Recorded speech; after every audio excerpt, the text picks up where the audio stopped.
So anyways, guys, I just wanted to do a little bit different thing in today's video. I wanted to talk to you guys about stories about my life. So if you guys do like this, I want you guys to drop a thumbs up today's video. There's a guy chasing me, I think, talking about back when I was a teenager in high school. Now, I was one of those kids in high school that, honestly, I was a good kid starting out because my family, when I was a child, we were really religious. So up until I'd say like my junior or senior year, I was like a goody two-shoes of a kid. And I'm not even just saying just like a goody two-shoes like that just respects the teacher or something like that. I'm talking about goody two-shoes that like goes to church and doesn't do anything wrong. Respect people and especially my parents. And there's a guy right here, hold on. What are you doing? Thanks.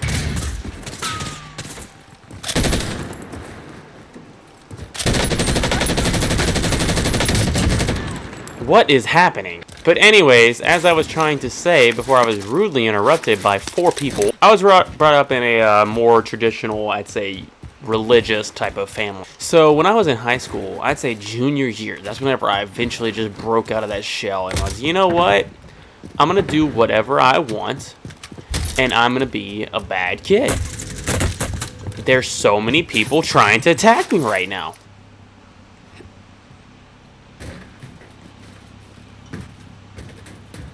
Is this guy serious?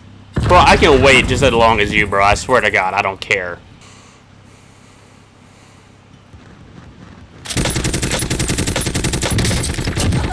Yeah, that's right. That's right. That's right. Know your place. Know your place. RPD is trash. I don't know what people were talking about. That gun took so long to kill. I started getting into rap music, which was kind of crazy, because that was new to me. I didn't really listen to rap music or anything like that growing up because it was all about them hymns. I started getting to a new friend group. I was starting to be more loud and rambunctious and stuff like that.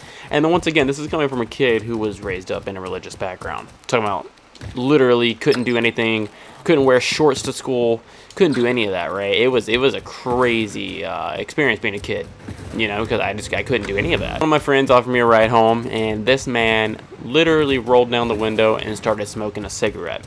Keep in mind, we were both underage. Don't even know how he got them. Don't even care at this point because, you know, of course, I'm older. But, yeah, so he was smoking a cigarette, and I was just thinking to myself, huh, you know, I've never done that. And he looks at me, he's like, have you ever smoked before? I was like, no.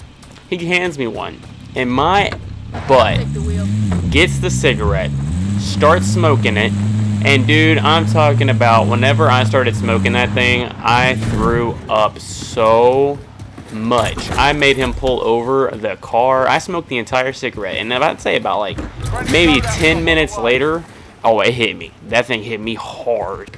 Just expecting my mom not to notice or anything like that. Oh, she noticed. Oh, she noticed. Started to sneak out to go do some more wild adventures. So I snuck out my window. I think it was around like 11 p.m. at night. And it was going smooth. I'm not going to lie. It went smooth for a little bit. Same night, the dude offers me a blunt. At first, it was like the weirdest experience of my life because I never knew like what to expect from it. I'd only heard certain stories from my mom saying that it was the devil's lettuce and stuff like that, and then I should just avoid it, and that it's just going to cause my life to go down the drain and stuff like that. Of course, that was my mom just in her way trying to look out for me and just try to prevent me from doing it. And, you know, I took advantage of it because the first night went smooth. Tried it again the second night, we went smooth, and eventually I just got really comfortable with it.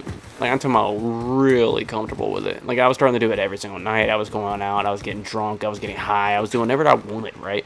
But nobody would know. So this one night in particular, I snuck out early. I snuck out at 8 p.m. And, you know, I wasn't thinking that my mom was starting to get suspecting of me or anything like that. Apparently, she was starting to get suspecting of what I was doing at nighttime because she wasn't hearing me in my room. I wasn't on the game at night anymore or anything like that. You know, I was just quiet. So apparently that one night in particular, she came in my room. This dude thinks he's slick. Yeah, I think he's coming up the stairs. So let me just tell you, I get a phone call at 4 a.m. and it says mom on my phone. Let me tell you how my heart sunk.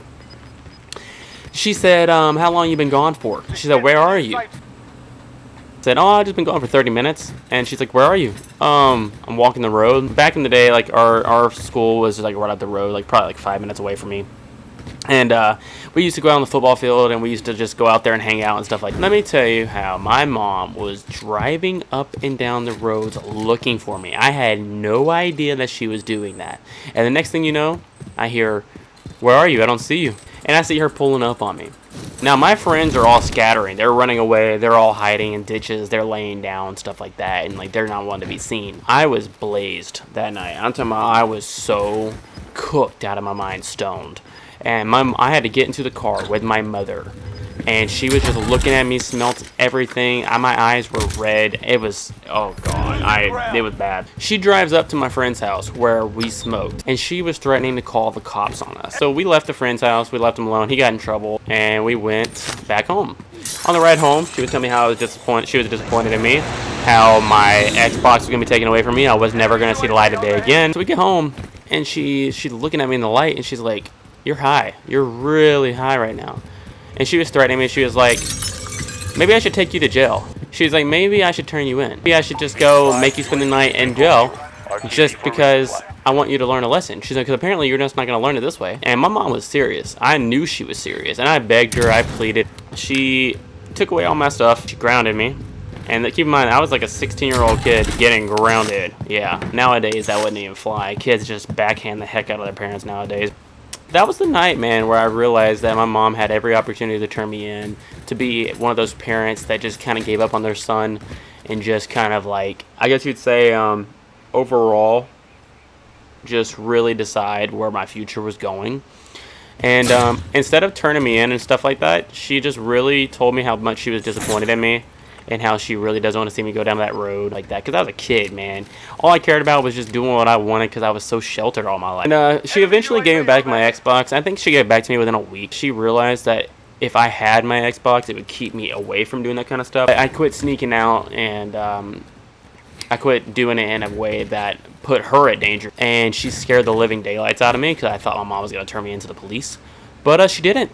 And she knew that I wasn't doing hard.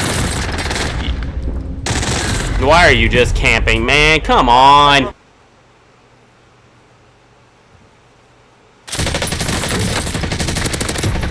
Yeah, you like that, stoner? Oh my goodness.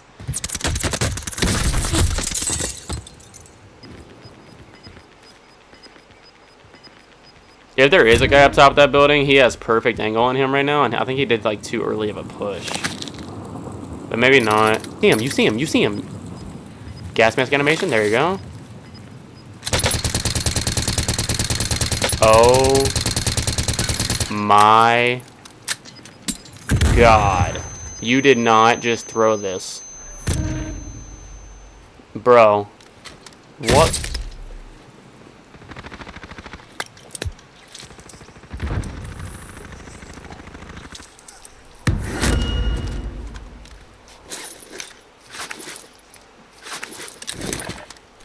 There is still work.